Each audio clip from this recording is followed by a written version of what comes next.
Joining us now here on Hoops 360 is not just Vanderbilt's leading scorer, but the nation's leading scorer. And as of Tuesday afternoon, the SEC Player of the Year, Mikayla Blakes, joins us. Mikayla, thank you for your time. SEC Player of the Year. How does it feel? How does it sound to hear that? I mean, it's exciting. Definitely another award to add, but it shows a lot of hard work, and I wouldn't be here without my teammates and my coaches. So just fully a team win. 100%. It's a testament to you, of course. It's a testament to your team. Speaking of your team and your coaching staff, Aubrey Galvin, your teammate, was named SEC Freshman of the Year. Your head coach, Shea Ralph, was named Head Coach of the Year. And I know that we just got into March. I know that you all have much bigger expectations and goals that you want to achieve. I know that, you have the SEC tournament, you have the NCAA tournament, of course, 100%.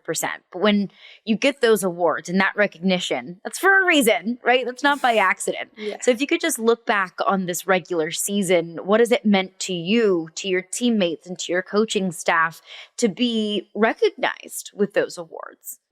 Yeah, I think it's just showing how we prove people wrong. I think a lot of people overlooked us to start the season. A lot of people said we probably wouldn't finish where we were today, second in the SEC. And I think that's just who we are. We just always want to prove people wrong. We're competitors, and we're never complacent. So that's the main thing. And Aubrey has come in and it has been such a force, as you were last season in your freshman year. What is Aubrey like as a player, as a hooper, and as a teammate? Yeah, I would say when she plays, she just really doesn't care. Like, she doesn't let things get to her. She's going to try her fancy passes, do whatever. And if it messes up, she doesn't care. She's still going to do it. And I think that's having that mindset, especially as a freshman, is really important. And I think that's why she's done so great this year. And she's such a team player. She wants to give out so many assists, but sometimes we're like, shoot the ball. Like, you're wide open, so shoot the ball.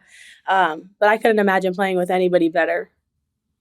Yeah, and that is just hearing you say those things. It is the perfect representation of what Shea Ralph had to say about you. Myself, my co-host, Cassandra Negley, we got to catch up with your head coach a couple of weeks ago, and she talked about how great of a leader you are for the entire team, how great of a leader that you've been for Aubrey, that you have led by example, that you do the work, that you motivate the team, whether it's, being vocal or just leading by example. Has that been something that you've thought about? Do you actively think about being a leader in your team, or does it just kind of come a little bit more naturally to you? I think they've pushed me to be more vocal this year, so that I really have to think about. But I think just my work ethic and things like that, I don't think about. It's just who I am. I just want to continue to work on my craft. But definitely being vocal this year has been very important, and I've tried to get better at it. I think I'm still working towards it, but there's definitely improvement. Yeah, of course. Absolutely, improvements can be made. Looking back at your time at Vanderbilt, you were a top 10 recruit coming out of high school. You had offers from everywhere across the country, blue blood programs and programs that had more recent success than Vanderbilt had. Why Vanderbilt? I mean, this is the best place academically and athletically. We have the best AD in the country, best coaching staff in the country, best facility in the country, everything. So I think this program was just set up just to be on the rise, and it was a perfect time for me to be able to come here, play with my teammates, play under Coach Ralph as well, and the other sports here are having success as well. So we just always support each other. We're at games, and I feel like it's a perfect time to be here in Nashville, and I just chose to bet on myself. You bring up your athletic director. Candace Story Lee is one of the most electric people I've ever met in my life. She has so much passion for what she does. And you mentioned the success of the athletic department. That's no accident. It's because of what Candace Story Lee's vision is and her belief in Vanderbilt athletics. You look at the football program, baseball program has been a perennial contender. Men's basketball is a contender. Now you have Vanderbilt squarely in the national championship conversation. What's it like to be firsthand right in the thick of an athletic renaissance in Nashville? Yeah. I would just say it's exciting. Like, every time something new happens, we're all excited for each other. And it just wants every team to be great. Like, seeing other teams succeed, it forces you to want to be great as well and want to be top of the top. So I think we just push each other and support each other. So it's perfect. And there's been a huge shift, not just in the Vanderbilt athletic department, but in the women's basketball program. When we talked to Coach Ralph just a couple weeks ago, she talked about how it wasn't that long ago that it was kind of an empty house whenever the women's basketball program played, that there were more opposing fans in the house than there were Vanderbilt fans. Fast forward to now, it's the hottest ticket in town. You've got black and gold in the entire arena. Where was that shift? Did you notice a specific time or a specific game or a specific moment where you really felt like, the women's basketball team was catching on with the fan base? Yeah, I mean, I would say that was probably one of my biggest shocks, like coming to Vanderbilt and then playing in front of the crowd. I think my freshman year, it was kind of, I don't know, unsettling a little bit just to see how many people were out for the men's. And then for us to play Tennessee the next day to not get the same amount of fans and like the court rush, I feel like that was kind of, it set me back a little bit. But then I think like it just kind of told me like we need to prove to people that we're good. And I think our non-conference, we went undefeated. That was a good test. But I think probably when we beat LSU, I think when we proved to our fans that we can beat ranked teams, I think that's when they started coming in as well. And from then on, it's just been a lot of more Vanderbilt fans in there, a lot of people who supported us, a lot of people saying they want to buy season tickets next year. So I think we had to prove to them that we're good and we're actually exciting as well, just like the men. So If not even more exciting, dare I say, more maybe, exciting than the men. And of course, that's always going to be the job of a team and a coach to sell it to the fans. When was the moment that you knew this team was special?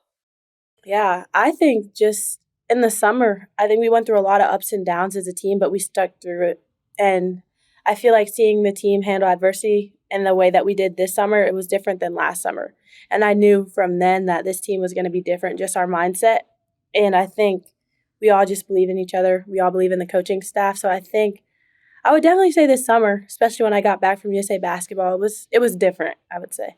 Yeah. What do you think kind of inspired that? Was it the coaching staff? Was it you as a leader? Yeah. Um, I would say a lot of people this year are playing that didn't really play last year, and everybody had the mindset like we're almost there last year. And I think this year it flipped to we're going to be there, not we're almost there, we're going to be there. And a lot of people just continue to believe in themselves and this program. And I feel like a lot of my teammates have been overlooked and had to prove people wrong. I would say me as well. So I think just having that common mindset is why we are where we are today. And there's no better way to prove people wrong or to prove yourself as a national contender than doing it in the SEC. It's a gauntlet. How would you describe your SEC schedule this past season? How would you describe the level of competition in this conference? I would say it's the best competition in the country. I think what we do in the SEC, I think other conferences are almost there, but they're not fully there. And then every night is a battle. Like on any given night, any team can beat you. And it's hard to not make as many mistakes because teams capitalize on them here in this conference. But I think it just prepares us for the tournament, especially the physicality. And then a lot of pros come out of the SEC as well. So it's just a great showing. Yeah. Do you feel better prepared for the grind of the NCAA tournament because you've gone through the SEC? I would say we definitely learned a lot about ourselves during the SEC and as a team and like where we want to go, and we're on that way. So I think it definitely prepared us a little bit for it. And we're going to play different teams from different conferences as well. But I feel like as long as we play with our physicality and competitiveness, we should be good. So we're talking just the day before the SEC tournament starts. Of course, you all have earned the double bye in Greenville. So now that we're just a couple of days out from your first action in the SEC tournament, where's your mindset and where's the mindset of your team?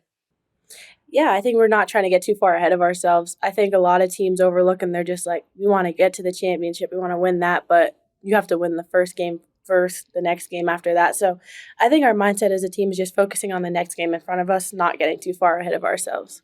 Yeah, one game at a time. I hear you. And I know you don't want to get too far ahead of yourself. I know that it is just, every opponent is nameless and faceless, but is a national championship the ultimate goal this year?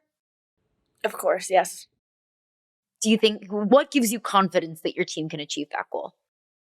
I think the way we deal with adversity, I think it's not going to be easy, of course, and it's win or go home, but I think our ability to stay connected, it definitely gives us hope.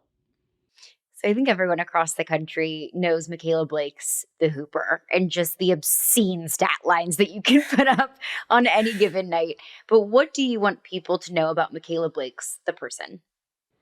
Yeah, I think I'm probably on the court, probably one of the most serious people, but off the court, I'm very unserious. And I love to be around friends and family. Like, that just gives me joy and fills my cup. So I'd say that's the main thing. I'm just a family person.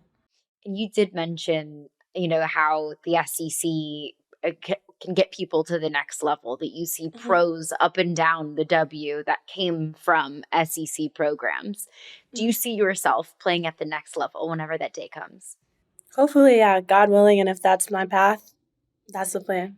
Mikayla Blakes, she's an absolute superstar.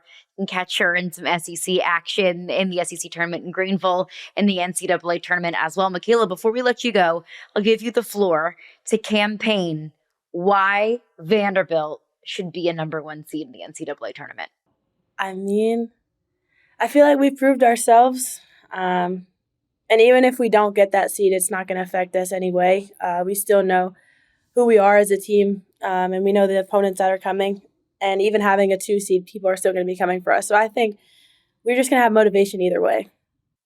The hunted always Yes. got a target on their backs. Mikayla Blakes, Vanderbilt women's basketball. Mikayla, thank you so much for your time. Really appreciate it Thank and good you for luck in the having me. postseason.